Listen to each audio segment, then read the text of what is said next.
Welcome to another episode of the Gangsta Rapologist channel, where we talk about the genre of gangsta rap. Today's assignment, Above the Law's Uncle Sam's Curse. This baby came out in 1994, and for me it was one of those records where I still remember the day I found it. It was at a local record shop in Boulder, Colorado, and I was doing a ruthless scan, Back then I was just like looking at the tapes and looking for that Ruthless Record logo, and I found it, I spotted it, and I grabbed it. This was my introduction to Above the Law. Uncle Sam's Curse.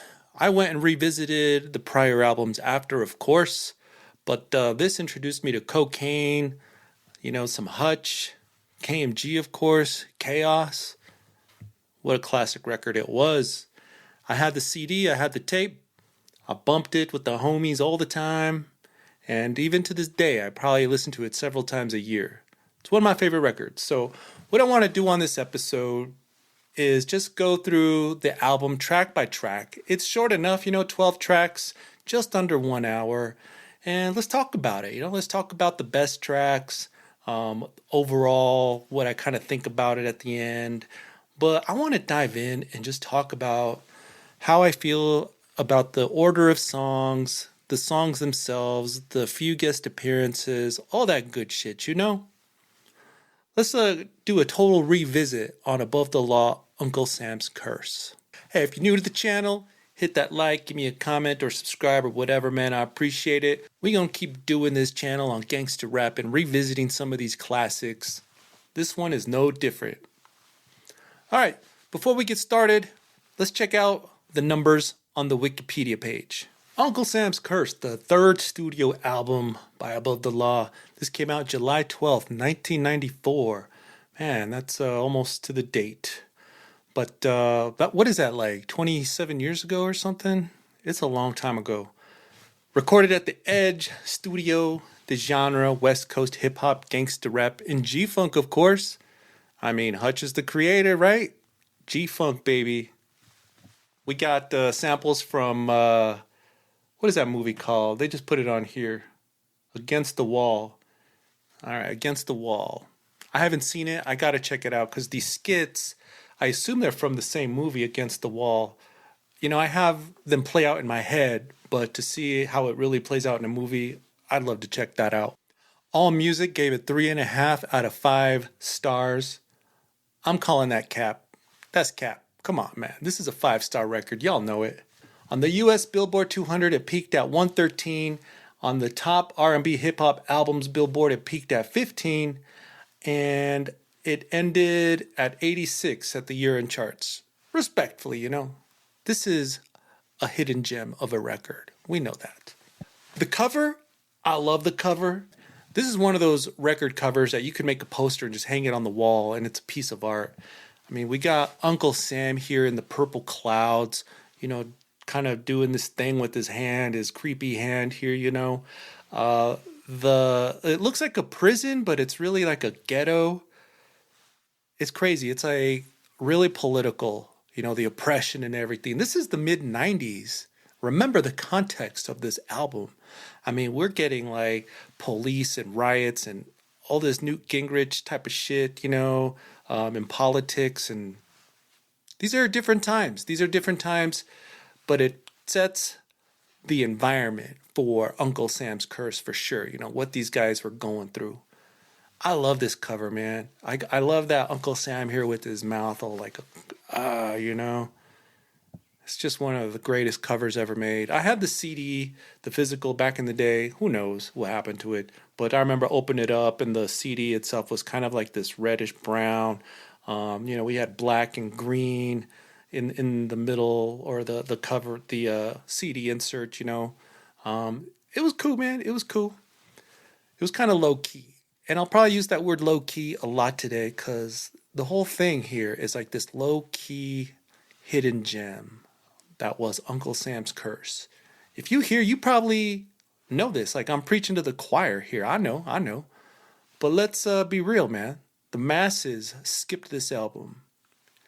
1994, they were bumping probably The Chronic and Doggy Style and I don't know, some Spice One, whatever was cool back then. Uncle Sam's Curse probably fell under the radar to a lot of folks. And that's just too bad. But it didn't pass me by. And I'm a better man for it, baby. Let's check out this record now. It starts off with Return of the Real Shit. We get an intro straight from the movie Against the Wall, as we've talked about. I never seen it, but like I said, I gotta check it out. Man, this thing just comes in bumping after that intro.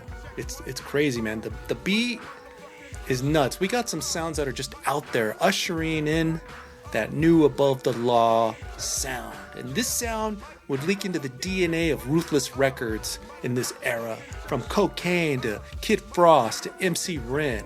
This was that new G-Funk. Now I'm the type of nigga for dark looks. I'm the type of nigga that was raised around comfort, who didn't even really have a thing, just kicking back, eating fried chicken and collard greens from a top where every nigga was tripping, cause either you was glutton or either you was tripping. What's the where over the rainbow? Every nigga on the rap top. KMG and Hutch, they drop perfection here. They're political, they're gangsta. This is the return of the real shit for show. I can't forget about Cocaine though on the hook. What he does best. Making catchy hooks. This one's no different. I love the way the record starts. This is an A+, 5-star, whatever you want to call it. It don't get no better. Then we get to the second track. As I always say, the second track is the solidification of the album. Set Free is smooth, it's got some soul, the harmony is sick. This is more on a political tip, the oppression of gangs set up by the fabric that is Uncle Sam. This is from the eyes of Hutch and KMG, the life of a gangsta, or just someone who grew up in rough Cali,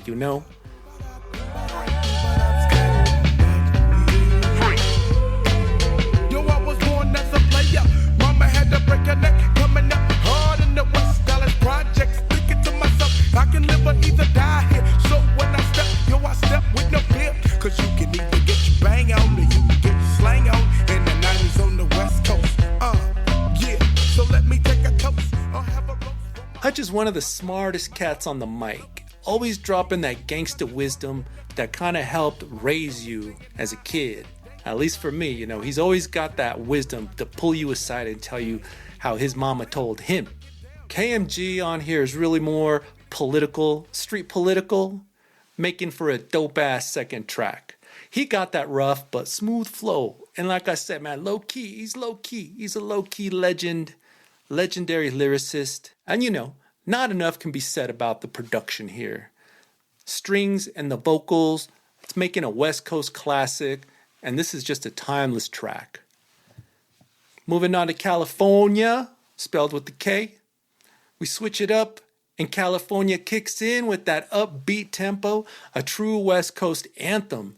KMG kicks it off with a vivid picture of the California street life. I mean, you had to be there in the 90s to get the whole impact, That hook is like some drunk bums just bringing out the harmony, It's fucking dope. I love the Cocaine feature too. And we'd get some Cocaine. He does his thing here with his vocals. Like he's like a lane swerving type of rapper. He's unorthodox, and we love him for it to this day. Such a dope track. Concrete Jungle. This beat hits hard. And so does KMG and Hutch. I love the back and forth here. They connect on the hook, and it's done so well, man. It's so well orchestrated. If you don't mind me using a big word, orchestrated. I think what makes this track so hard is the vocals of these two, just laying it over in such an easy listening type of song. The beat is easy to listen to, but these guys come hard on it. It's smooth still, maybe a little repetitive, but it's beautiful. It's music to my ears. And I love that Sub-Zero reference for all you Mortal Kombat cats out there, you OGs back in the day. Man, Concrete Jungle, great track. Rain Before Rainbow. It's a trip how he wrote that. Rain before rainbow. All right. Cocaine up in here, just blessing the track. The message here, it's a tough gangster life. The hustle, the unknown, as they wait for the rainbow after the rain. You know, the last minute of the song is wild too. Cocaine doesn't have a verse, but he's just singing and doing some extra shit, man. They kill it here. They kill it. This is a great track. Tells you that these guys weren't just signing paperwork and getting in the studio, but they had actual chemistry. It's rare, but they had it, man. All right, let's keep it going, man. Let's keep it moving. Everything will be all right. This track keeps it going, just keeps it going. A little more cocaine. You know, he's welcome here. He crazy. All of them keep it G on here. You know, it's cool. It's cool. It's cool. Probably not the stellarest track on here, but it's nothing I would skip. There's no skips here. It's crazy. And then we get to Black Superman. Ooh, man. How dope is this song? I'll put this on my top 5 tracks of all time. The sick ass beat, the lyrics, it's so real. It's like raw. It's that raw gangster shit. I mean, you can feel the emotion from KMG. You put yourself in his shoes and damn, it just hits different. The same with Hutch. He brings the compassion to his gangsta activity. He getting his mom out the hood because she number one. Y'all can feel that. And besides all that, the hook is amazing. It sticks, it's catchy. And the skit that's kind of popped in there, if you want to call it that, I don't even mind it. It's not even offensive. This is one of the greatest beats of all time and one of my favorite songs ever. The scoop about the fake ass truths and how niggas out there wanna play. I take another hit of the wet and then I blast away. How far, player? Far enough to go off the edge. I push another nigga off the ledge, so I stumble as I slide to the Chevy. Yeah, my eyes kinda teary and gun kinda heavy. I'm a walking dead man, is what they call me when I'm coming. Got the big S on my chest, so I'm kinda gunning high. So bravo to Above the Law on this one. Bravo to Ruthless Records. This is a classic, a timeless classic gem of a song. Now, we switch up the tempo right after this. It's the G in me, baby. I put the G in the gangster. I put the G in gigolo. So when I roll down my window... Hey, I'm going to stop singing, but I love that song, man. It is so catchy. It switches up the mood. We're getting into that Pimp Clinic type shit, you know. The beat is banging. The vocals are perfect at the start. I don't know what language that is. African, French, I don't know, man. Hutch brings that smooth flow in it, though. And maybe a low-key diss to Death Row. I don't know. But I ask. But that ain't what the song is even about. These guys are on some flossing hard shit here. My favorite part might be the singing that Hutch brings on here. Like, dude is just doing it all. He's bringing the beat, he's singing, he's rapping. The man is a wizard. He going crazy here. And I mean, I gotta sing with him too every time, man. You know, it's crazy. Time and time and time again, I find myself in between two big... Okay, all right. I'm gonna quit. I can't help it though. When no one's watching, man, I'm dancing like no one's watching. I'm singing it. I love this song. KMG, not to be outdone here, though. He's got the second verse, and he laces it with that gangsta funk. These guys are having a ball on this one. It's one of my favorites. Hutch does it all on here. It's a classic. Now the title track, Uncle Sam's Curse. Very few albums bring a worthy title track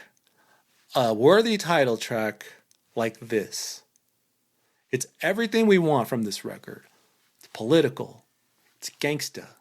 It's a vivid picture of oppression in the 90s, you know. The track switches up on the beat. It's really composed perfectly. Just perfectly. Especially for the lyrics. This is a story, man. It's not even a song. This is like a story, a movie. It's just epic. It's a heartfelt track by Above the Law, and it hits you right here. They come hard on it. The beat is fucking dope. One of the best title tracks ever made. Uncle Sam's Curse. Here's something interesting though for you guys. If you listen to this and go listen to The Villain in Black and check out Bring It On, it's almost like the same beat, only like slower, you know? It's real interesting. You guys let me know what you think, all right? My homie Dre pointed that out to me and I was like, damn. It's Hutch though. Hutch's fingerprints are everywhere. So, we're going to wrap up the record. We got a few more tracks left. I like One Time Too Many, but you can tell we're getting towards the end of the record here. It's a cool track. I'm not going to skip it ever, but It's not as impressive as the rest of the album. It does its job though. It's aight, you know? It's aight. But now Who Ride? Who Ride is a treat. We got Cocaine, we got Tone Loc, and Above the Law. These guys are just having fun in the studio, I imagine, you know. I'm talking about that chemistry. You can tell these dudes know each other, you know. They homies. They ain't just like signing papers and cashing checks. These guys are bros. The beat crawls, man. Their flows hit hard. The flows on point. And how dope was it to hear Tone Loc and Cocaine on the same track? Tone Loc, like out of nowhere, they grab him. He sounds so cool, man. I love that Tone Loc voice, man. It's really hard to duplicate. I can't even try. Either way, I love that Tone Loc voice. And then that Cocaine verse, maybe the best Cocaine verse on this record. I mean, he comes with that storytelling flow, but does he keep it gangsta or what? For sure he does, man. I love the combo of him and KMG. These guys are brothers. You can tell. Chemistry. This is some West Coast anthem shit here. You know, I love that line that Hutch brings, you know. They want to stop gangster rap, but they're kind of late, you know. It's like, yeah, they are late, man. Being a kid back then, I was like, fuck yeah, they late. Psh. You had to be there. Finally, we finish off the record with Gangsta Madness.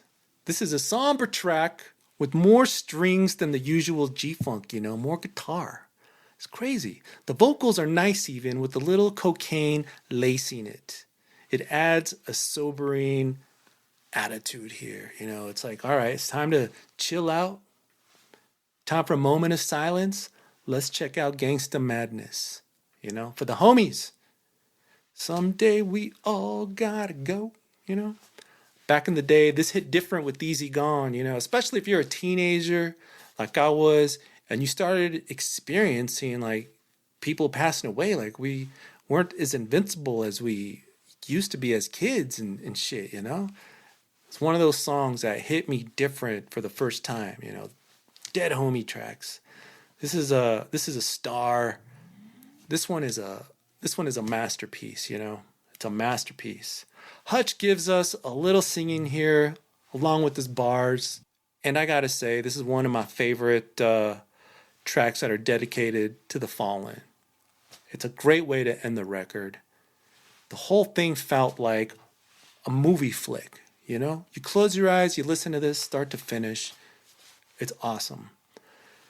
The record is a straight up 10. How can it not be, you know?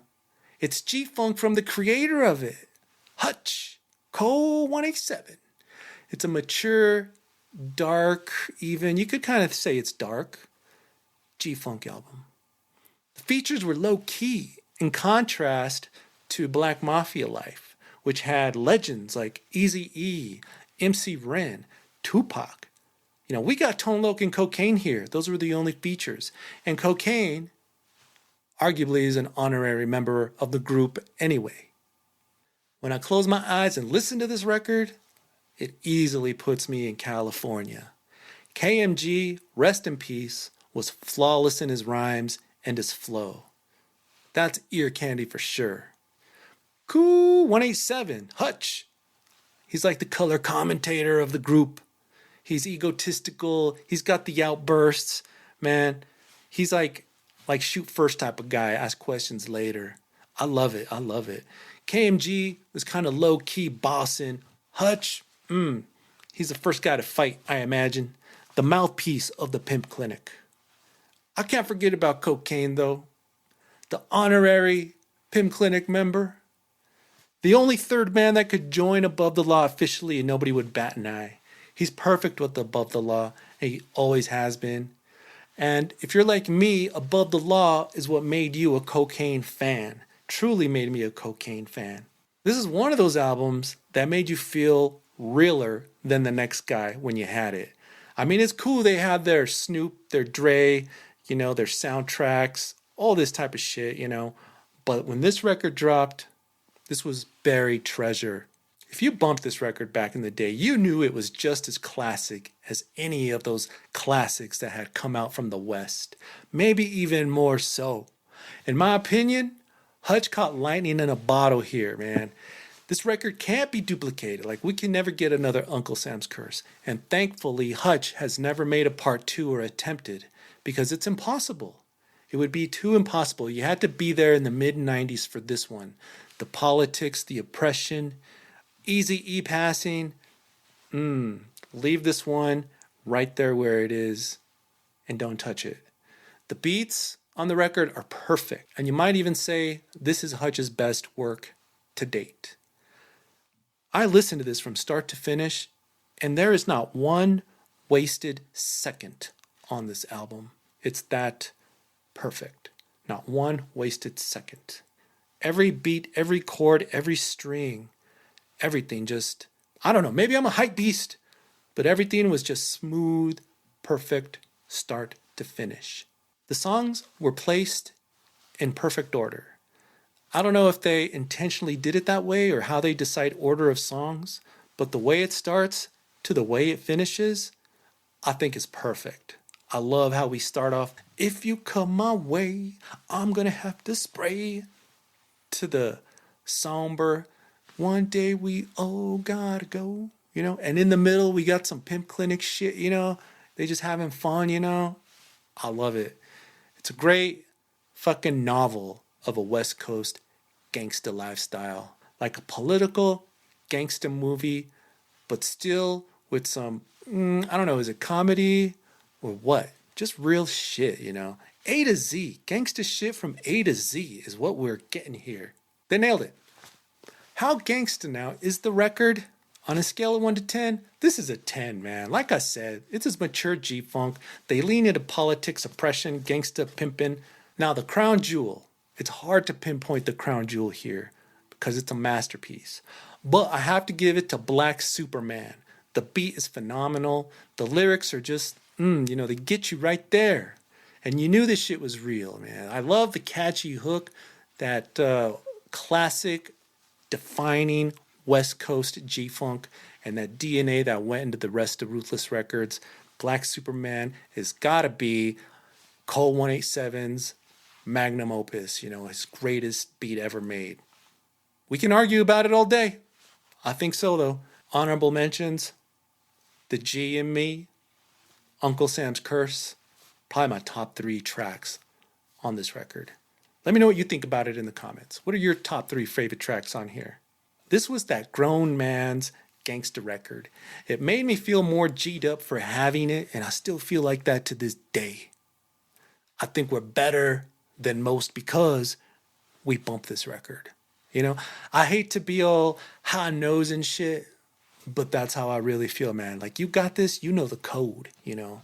Let me know what you think about this record in the comments. Have you never heard of this record? Man, I really want to know if you never heard of this record and you're bumping it for the first time.